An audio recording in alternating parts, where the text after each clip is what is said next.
आज जन्माष्टमी का पर्व है।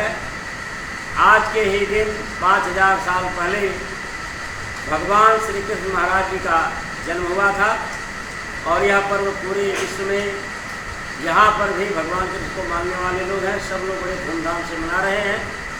लेकिन बच्चों, भगवान कृष्ण के बारे में बहुत सी झूठी बातों को प्रचलित कर दिया गया है।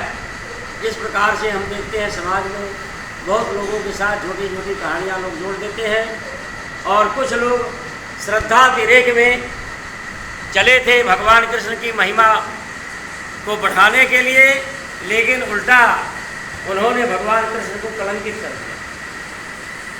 जैसे कि भगवान कृष्ण का संबंध राधा और गोपियों के साथ जोड़ा जाता है, जबकि प्रमाणों से महाभारत में लिखा हुआ है भगवान श्री कृष्ण की एक पत्नी रुक्मिणी थी।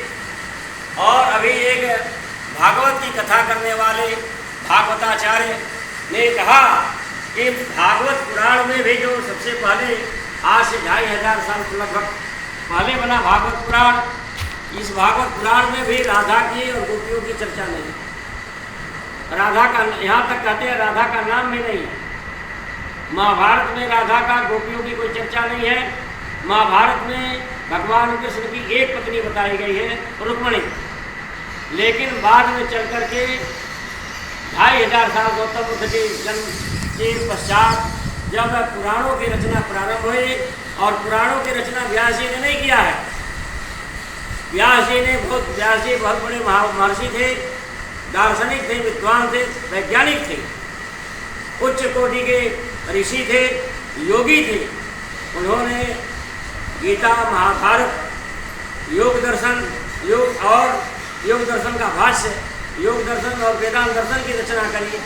तो उनकी उन ग्रंथों को देखने से और पुराण को पढ़ने से साफ साफ एक सामान्य व्यक्ति भी जो सत्यवादी हो वह जान जाता है कि पुराण किसी की रचना है और योग दर्शन का भाष्य और वेदांत दर्शन की रचना किसी और की।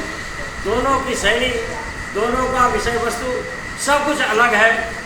तो जिस प्रकार से सूरदास की कविता और तुलसीदास की कविता जो विद्वान हो, हिंदी भाषा का जो विद्वान हो, सब तुरंत पकड़ लेता है कि ये सूरदास की कविता है, ये तुलसीदास की कविता। उसी तरह से सत्यवादी विद्वान जान लेते हैं कि महाभारत और वेदांत दर्शन किसकी रचना है और पुराण किसकी रचना। पुराण जो झूठे पंडितों ने बनाया, 18 पुराणों की रचना गौतम बुद्ध की मृत्यु के पश्चात रचना हुई है और भविष्य पुराण की रचना अंग्रेजों के काल में हुई है।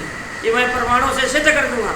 कोई भी किसी को शक हो तो आकर के संपर्क कर सकता है। तो मेरे बच्चों, मैं एक बात कहना चाहता हूँ कि गोपियों वाला प्रसंग, गोपियों का प्रसंग आता है कि एक बार गोपियाँ नंगे यमुना में नहा रही थी। भगवान कृष्ण उधर से जा रहे थे, देखा कि गोपियाँ नंगे नहा रही हैं। फिर उन्होंने वस्त्र चुरा करके उठा करके पेड़ पर बैठ गए। जब गोपियाँ स्नान कर लें तो बाहर निकलने लगी तो देखा कि हमारे वस्त्र ही नहीं, तो बड़ी तुरंत पानी में और घुस गई, अंदर चली गई। और फिर इधर उधर देखा तो देखा कि जो है कृष्ण महाराज पेड़ पर कपड़े लेकर के बैठे हैं। फिर उन्होंने विनय किया। फिर उन्होंने कहा नहीं तुम बाहर निकलो और क्षमा मांगो। तो उन्होंने कहा कि अच्छा ठीक है, हम बाहर निकलते। तो उन्होंने अपने दोनों हाथों से अपने गुप्तांगों को ढक लिया और बाहर निकले। तो भगवान कृष्ण कहते नहीं, ऐसे नहीं, हाथ जोड़ करके बाहर आओ और क्षमा मांगो। तो मजबूरी में आकर के गोपियाँ जो है इस प्रकार से उन्होंने किया, क्षमा मांगो। तो मेरे मित्रों, यह कहानी बिल्कुल झूठी है, 100% झूठी है। जिसने ये लिखा या जो है शायद ये भगवान कृष्ण का शत्रु था या कोई लंपट व्यक्ति था। झूठी किस बात से है कि देखो, आज भी महिलाएं अगर गंगा में स्नान करने जाती है, यमुना में स्नान करने जाती है, या कोई महिला निर्जन स्थान पर भी अकेले नहाती है, तब भी नंगी नहीं नहाती है। तब ये बताओ वो गोपियाँ कौन थी? भगवान कृष्ण की या तो बहन लगेगी, भगवान कृष्ण की या बुआ लगेगी, भगवान कृष्ण की या चाची लगेगी, या भगवान कृष्ण की ताई लगेगी। इसके अलावा और कोई महिला हो सकती है? तो बताओ कि जो है भगवान कृष्ण की बहन, चाची, ताई, बुआ आदि वहाँ स्नान कर रही थी और उनके साथ भगवान कृष्ण ऐसा कार्य कर सकते हैं? सबसे पहले असंभव बात यही लगती है कि महिलाएं आज भी सब घरों की महिलाएं आज भी स्नान घर के अंदर भी नंगी नहीं नहाती, कुंडी लगा करके किवाड़ बंद करके भी नंगी नहीं नहाती। तो बताओ उस जमाने की अपने पड़ोस की गांव की लड़कियां, जो सारी की सारी गांव की लड़कियां पानी के समान होती हैं, वह जो है क्या यमुना में नंगी स्नान कर सकती है? ये असंभव बात है, 100% असंभव है, कोई मूर्ख व्यक्ति ही मान सकता है। तो मेरे मित्रों, मेरे बच्चों, भगवान कृष्ण के ऊपर इस तरह से झूठे झूठे आरोप लगा करके कल्पित कहानियां गढ़ करके जोड़ दी गई। उसकी भावना ये थी कि इसे भगवान अलौकिक पुरुष सिद्ध हो गए, लेकिन अलौकिक पुरुष सिद्ध करने के बजाय उसने भगवान कृष्ण की जो है निंदा कर दी। और इसी कारण से देखो आज बहुत से लोग, अभी यूट्यूब पर मैंने देखा एक लड़की ने जो है कहा कि अगर तुम भगवान कृष्ण को मानते हो तो उनके आदर्शों का पालन करो। उनके आदर्श क्या है?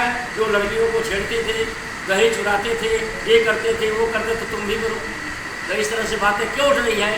अगर ऐसी झूठी बातें नहीं लिखी जाती तो भगवान कृष्ण को कोई उंगली नहीं उठा सकता। तो मेरे बच्चों, यह सत्य बात है। महर्षि दयानंद सरस्वती कहते हैं कि भगवान कृष्ण ने आजीवन कभी भी कोई गलत कार्य नहीं किया, उनका जीवन बहुत पवित्र महापुरुषों के समान था। तो भगवान कृष्ण बहुत बड़े योगी, धर्मात्मा, ज्ञानी थे, बहुत राजनीतिज्ञ थे और योगी थे। तो जो व्यक्ति इस प्रकार का हो सकता है, वह क्या ऐसी छोटी छोटी गलतियां करेगा? दहेज चुराएगा, मटके फोड़ेगा? हाँ, अरे जिसके घर में लाखों गाय हों, या तो दूसरे के घर में जा करके कोई दहेज चुराता, आप तो भी दिखा दो। जो संपन्न घर का बच्चा है और जिसके पास खाने पीने की सारी सुविधाएं हो, आज देख लो कोई अरबपति का या अंबानी का बेटा या दूसरे के घर में मक्खन जाके चुराएगा? जिसको सारी सुविधाएं मिलती हो, पहले से उपस्थित हो, है तो क्या हुआ, जहाँ जा करके दूसरे के घर में दही या चॉकलेट चुराएगा? इसी प्रकार से भगवान नंद उसे कहते हैं कि जिसके घर में 1 लाख गाय होती थी उसको नंद की उपाधि दी जाती थी। तो भगवान कृष्ण के पिताजी वासुदेव जी जो है, वसुदेव जी के घर में 1 लाख गाय थी। जब ये जिसके घर में 1 लाख गाय हों तो क्या वो दही चुराएगा? ये सब छोटी बातें हैं। आर्य समाज चैलेंज देता है, कोई भी आकर के इन बातों पर शास्त्रार्थ कर सकता है। मेरे बच्चों, तो महर्षि भगवान श्री कृष्ण जिस प्रकार से भगवान राम का जीवन चरित्र जो पवित्र है, एक पत्नी प्रति थे, उसी प्रकार से भगवान कृष्ण भी एक पत्नी प्रति थे। ये आर्य समाज का चैलेंज है, कोई भी आकर के शास्त्रार्थ कर सकता है।